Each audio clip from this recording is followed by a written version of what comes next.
Episode 629 sampai 630. Kisah Ariel, anak bos besar yang berpura-pura culun. Menghadapi pertanyaan Raditya, Kauri tetap acuh tak acuh dan mengangkat tangan kanannya lagi. Kali ini Lina tidak memberi Kauri kesempatan lagi untuk menyerang, tapi dengan cepat bersembunyi di belakang Rosa. "Apakah kamu gila? Kamu berani memukuli ibumu sendiri?" Lina berkata dengan marah. Rosa tahu orang seperti apa Kauri, dan dia tidak akan pernah memukuli ibunya tanpa alasan. Tetapi jika dia tidak menjelaskan masalahnya dengan jelas, orang lain tidak akan bisa memahaminya. "Kauri, apa yang terjadi?" Rosa bertanya. Ketika Kauri memikirkan Aisila dilempar ke balkon karena kedinginan, dia sangat tertekan hingga dia menangis dan bahkan merasa tidak bisa bernapas. Dia tidak bisa membayangkan penyiksaan seperti apa yang dialami putrinya. Hilangnya Aisila ada hubungannya dengan dia. Alasan mengapa Aisila jatuh sakit juga merupakan alasan mengapa dia meninggalkan Aisila di balkon untuk kedinginan. Kauri berkata dengan gigi terkatup. Kata-kata ini terdengar di restoran, bahkan oleh orang luar seperti Rianti. Dia pun langsung marah. Rianti hanya bertemu Aisila melalui foto. Baginya, itu adalah bayi yang sangat lucu. Bagaimana mungkin ada orang yang mau bersikap kejam padanya? Dan orang yang menyerangnya, dia sebenarnya adalah neneknya sendiri. Bentak, mangkuk porselen di tangan Darius hancur berkeping-keping. Raditya mengangkat amarahnya dan berdiri, dengan niat membunuh yang melonjak. Pembuluh darah di dahi Rosa langsung terlihat, jelas sangat marah. Lina memandang Kauri dengan ngeri. Memang dia yang melakukan ini. Tapi bagaimana Kauri bisa tahu? Sama sekali tidak ada orang lain di ruangan itu hari itu kecuali William, yang sudah dikatakan mati tetapi tidak bisa mati. Lina yakin bahwa masalah ini tidak akan pernah dibocorkan kepada orang ketiga. "Kamu berbicara omong kosong. Kauri, aku ibumu. Mengapa kamu memfitnahku?" Lina berkata dengan ketakutan. Dia tidak bisa mengakuinya saat ini. Jika tidak, bahkan jika Kauri bersedia melepaskannya, Rosa dan Raditya tidak akan melakukannya. "Apakah aku memfitnahmu? Hari itu kamu meletakkan Aisila di balkon." Faktanya, kesadaran ayah sudah pulih. Dia melihatmu melakukan ini dengan matanya sendiri. Alasan ayah berpura-pura koma adalah karena dia takut kamu akan membunuhnya. Masalah ini akan menjadi rahasia selamanya. Itu sebabnya dia tahan dipukuli olehmu setiap hari. "Ini semua salahku, karena aku terlambat. Kalau tidak, dia tidak akan terlalu menderita," kata Kauri. Lina berjongkok di lantai dengan kaki lemah, tapi William sudah sadar. Jika masalah ini disaksikan olehnya, Lina tidak akan pernah bisa lepas dari tanggung jawab bahkan jika dia mencoba yang terbaik. "Ayahmu pasti bingung. Dia berbicara omong kosong. Aisila adalah cucuku. Bagaimana aku bisa melakukan hal seperti itu padanya? Bukan aku. Bukan aku." Lina menjelaskan dengan panik. Kauri tersenyum sedih. Dia sebenarnya memenuhi syarat untuk mengatakan bahwa Aisila adalah cucunya. Jika dia benar-benar menghargai hubungan darah ini, bagaimana dia bisa melakukan hal seperti itu pada Aisila? "Mulai sekarang, hubungan ibu dan anak antara kita akan terputus," Kauri berkata dengan tegas. Kualifikasi apa yang dimiliki orang seperti itu untuk menjadi seorang ibu? Kauri tidak lagi peduli dengan hubungan keluarga seperti ini saat ini. Rosa berdiri dengan wajah seberat air. Dia menjambak rambut Lina dan menamparkan wajah Lina. Lina menjerit kesakitan, dan wajahnya segera menjadi bengkak dan menyedihkan. Tapi Rosa tidak berhenti, dan setiap kali dia memukulnya lebih keras, seolah dia sedang melampiaskan amarah di dalam hatinya. Lina memohon belas kasihan dalam kesakitan, tetapi betapapun menyedihkan suaranya, itu tidak dapat membangkitkan simpati orang lain. Bahkan Rianti merasa bahwa Lina benar-benar pantas mati saat ini. Harimau saja tidak akan memakan kerabatnya. Tetapi Lina melakukan sesuatu yang sangat keterlaluan baik terhadap sesama, dan tidak memenuhi syarat untuk menerima simpati apapun. "Jika kamu berani melakukan hal seperti itu pada cucuku, akan lebih mudah bagimu untuk mati." Setelah Rosa memukulnya, telapak tangannya sampai merah. Dia menjambak rambut Lina dan menyeretnya ke lantai 2. Lina berjuang dengan air mata di wajahnya. Tetapi Rosa tampaknya meledak dengan kekuatan yang besar. tidak memberinya kesempatan untuk membebaskan diri. Naik ke lantai 2, Rosa berkata dengan wajah muram, cucu perempuanku telah sangat menderita. Aku ingin kamu menebusnya 2 kali lipat. Setelah mengatakan itu, Rosa dengan paksa melepas pakaian Lina dan mendorongnya ke balkon. Angin dingin menderu-deru. Dalam cuaca seperti itu, meski manusia membungkus diri dengan kain dan tetap berada di luar, akan tetap merasa kedinginan, apalagi tanpa pakaian. Jika kamu tidak tahan, kamu bisa melompat turun dari sini. Setelah Rosa berkata dengan dingin, dia mengunci pintu. Lina mengetuk pintu, menggigil kedinginan, dan akhirnya harus berlutut di tanah dan memohon belas kasihan Rosa. Melalui pintu kaca, Rosa hanya memperhatikan dengan dingin. Simpati. Ada banyak orang di dunia ini yang bisa membuat Rosa memiliki mentalitas seperti ini. Tapi Lina jelas tidak termasuk di antara mereka. Dia tidak pantas mendapatkan belas kasihan dan tidak pantas mendapatkannya. Segera, bibir Lina berubah menjadi ungu karena kedinginan, dan kekuatan menjadi semakin lemah. Tetapi apakah dia berani melompat dari balkon? Jelas sekali, orang seperti Lina tidak memiliki keberanian seperti itu. Bersembunyi di pojok, berusaha menghindari angin dingin. Dia lebih memilih kedinginan. Dia juga harus bertahan dalam menjalani hidup. Lantai pertama, Darius, yang menghancurkan mangkuk porselen, menahan niat membunuhnya. Dia memperlakukan Ariel sebagai cucu, dan tentu saja menganggap Aisila sebagai cicitnya. Jika orang yang menculik Aisila berani muncul di hadapannya, dia pasti akan menyiksanya sampai mati tanpa ragu-ragu. Tapi sekarang, masalah ini ada hubungannya dengan Lina, dan ini bukanlah sesuatu yang bisa dia putuskan. Apa yang harus kita lakukan? Darius bertanya pada Raditya. Raditya menarik napas dalam-dalam dan menghela napas lega sebelum berkata, Lina tidak ada di sini sekarang. Aisila adalah putri Ariel. Nasibnya harus ditentukan oleh Ariel. Tetapi selama periode ini, wanita ini harus membayar mahal. Darius mengangguk dan setuju dengan kata-kata Raditya. Sekarang Ariel belum kembali. Mereka tidak memenuhi syarat untuk membuat keputusan berurusan dengan Lina demi Ariel. Raditya berjalan ke Kauri, menepuk bahu Kauri dan berkata, selamat datang musim panas. Wanita ini tidak ada hubungannya lagi dengan keluarga saya. Saya harap kamu tidak berhati lembut ketika dia diadili oleh Ariel. Kauri tersenyum pahit dan berkata, kakek, jangan khawatir. Wanita ini tidak lagi memenuhi syarat untuk menjadi ibuku, dan aku bukan lagi putrinya. Saat Ariel kembali, meskipun dia ingin Lina mati, aku tidak akan pernah keberatan. Raditya mengangguk dan melanjutkan, saya ingin kembali ke Jakarta. Saya serahkan urusan ini kepadamu. Kakek, kenapa kamu tiba-tiba kembali ke Jakarta? Kauri bertanya dengan bingung. Saya perlu menangani masalah kecil. Jadi jangan khawatir, kata Raditya. Setelah mendengar apa yang dikatakan Raditya, Kauri berhenti bertanya. Di balkon lantai 2, Lina membekuk kaku. Dia akhirnya bisa memahami perasaan cucunya saat itu, tetapi perasaan ini tidak cukup dalam. Setelah semuanya, dia sudah dewasa, dan Aisila masih bayi. Saat ini, Lina merasa sangat menyesal, karena dia tahu apa yang akan terjadi padanya. Jadi dia sangat takut, dan bahkan berharap waktu dapat diputar kembali, berharap kejadian ini tidak pernah terjadi. Tapi angan-angan seperti ini tidak mungkin terwujud. Lina harus membayar semua yang telah dia lakukan. Ini adalah konsekuensi yang harus dia tanggung melewati pintu kaca dan berlutut di depan pintu lagi.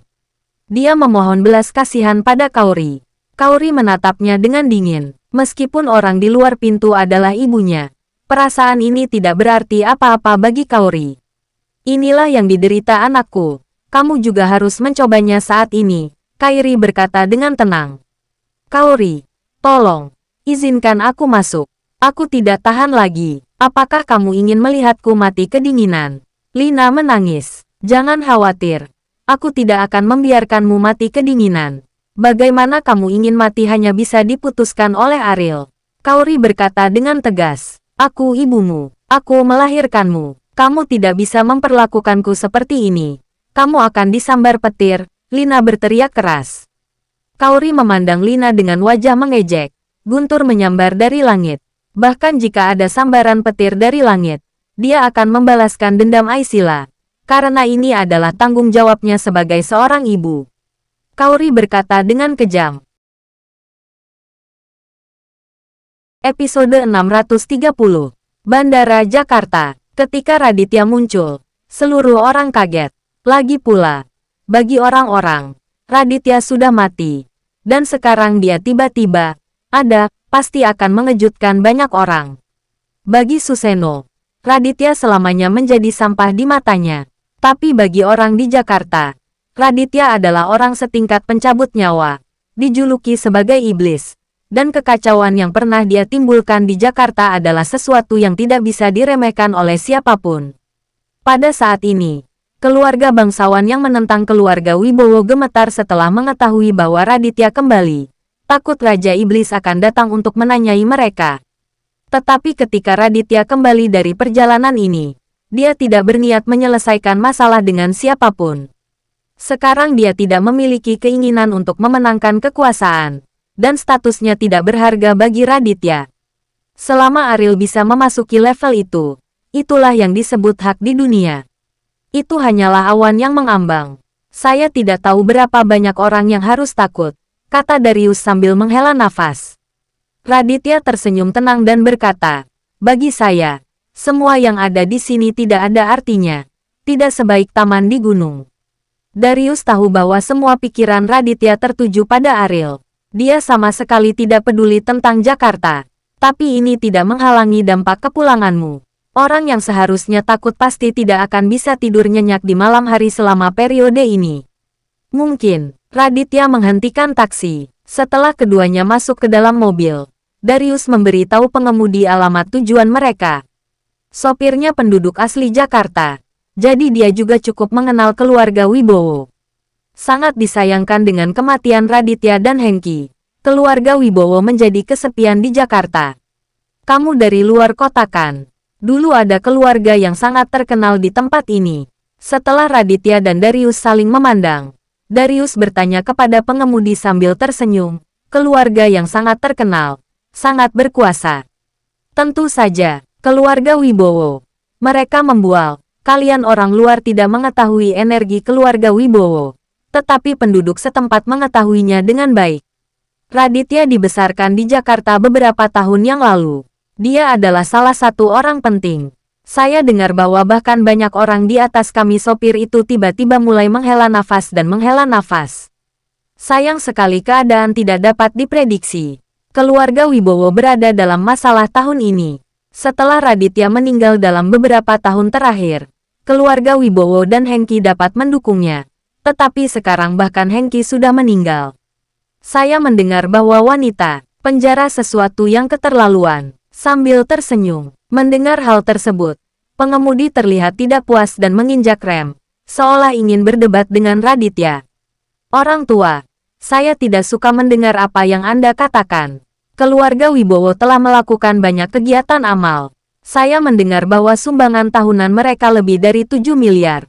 Bagaimana mereka bisa melakukan hal jahat seperti itu? Dia menoleh ke Raditya dan berkata, Anda hanya dapat melihat permukaannya. Siapa yang tahu jika mereka telah melakukan hal buruk secara diam-diam? Jika tidak, bagaimana bisa ada pembalasan seperti itu? Sopir itu sepertinya memiliki perasaan terhadap keluarga Wibowo. Kemarahan di wajahnya terlihat sangat jelas. Dia berkata, orang tua, turun dari mobil. Saya tidak akan mengantar Anda. Kapan keluarga Wibowo di Jakarta menjadi begitu populer? Bahkan seorang sopir taksi ingin berbicara mewakili keluarga Wibowo. Apakah keluarga Wibowo memberimu keuntungan? Ada baiknya berbicara mewakili mereka seperti ini. Darius mau tidak mau bertanya. Penyakit anak saya disembuhkan dengan dana amal keluarga Wibowo. Kalian orang luar tidak mengerti apa-apa. Anda hanya berbicara omong kosong ketika Anda membuka mulut. Cepat keluar dari mobil dan jangan tunda urusan saya. Sopir taksi sedikit marah dan mengusir mereka berdua keluar dari mobil. Darius tidak menyangka akan mengalami kebetulan seperti itu. Tetapi meskipun dia memberitahu pengemudi bahwa orang di sebelahnya adalah Raditya Wibowo, sopirnya juga tidak akan mempercayainya. Lagi pula, bagi orang luar, Raditya sudah lama meninggal, selama bertahun-tahun.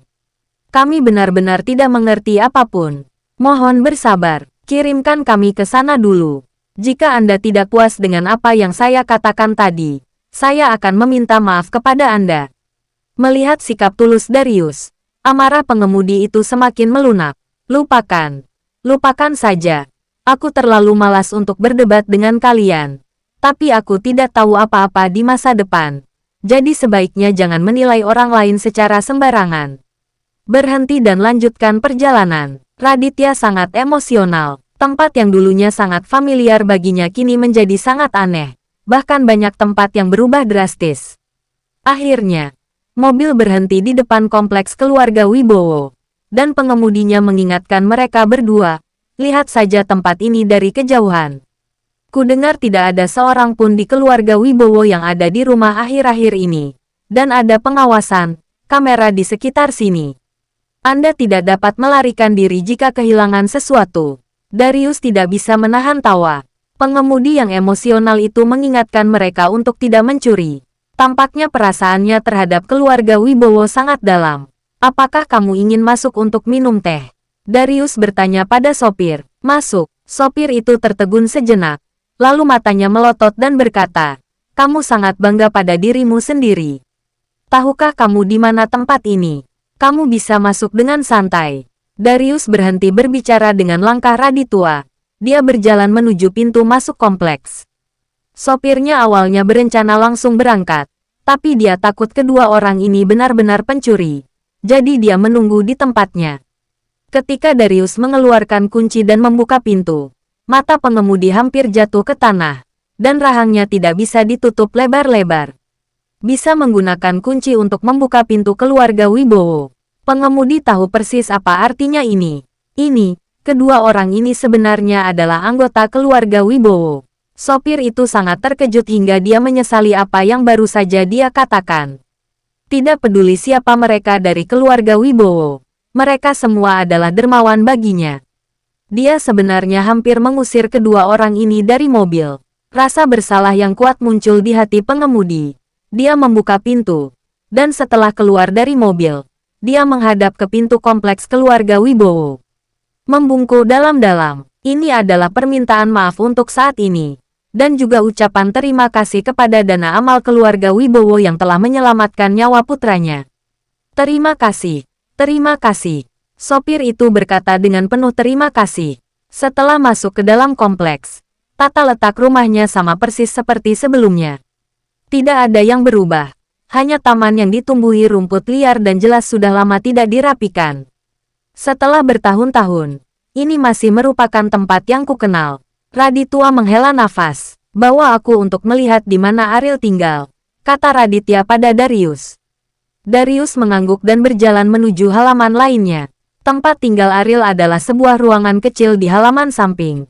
Dan dia tinggal bersama mantan pelayan keluarga Wibowo.